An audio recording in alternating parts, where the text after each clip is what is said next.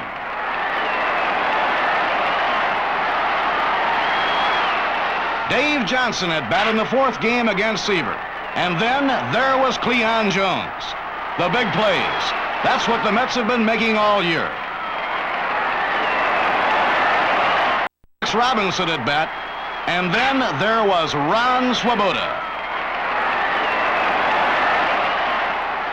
The Mets win a 3rd game from the Orioles. In the 5th game, Dave McNally hits Cleon Jones in the celebrated shoe polish caper. Clendenin ably argues Cleon's case, before manager Hodges prevails with the evidence, and the decision goes to Jones. The Met mystique cannot be denied. Against McNally and the favored Orioles, Clendenin has the last word. His 3rd home run of the series scores Cleon ahead of him and cuts the Baltimore lead to 3-2.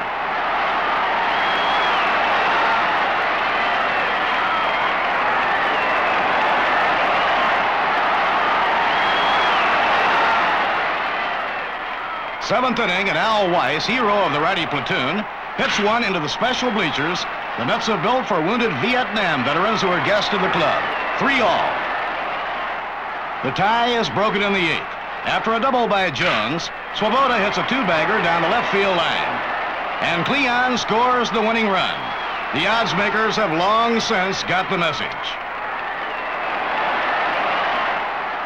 There was one more out to go as Koosman serves up this for the amazing team of destiny. And it's only right that Cleon Jones can savor the final seconds of its flight. Look who's number 1. The world champions of baseball, the New York Mets. The champagne flows again. The ticker tape pours down on Broadway. Sophisticated New Yorkers go crazy over the amazing Mets. It's beautiful. It's incredible. And it's true. Those 2,100,000 fans who came to see the Mets play in 1969 knew it. These are the champions. These are the number 1 Mets.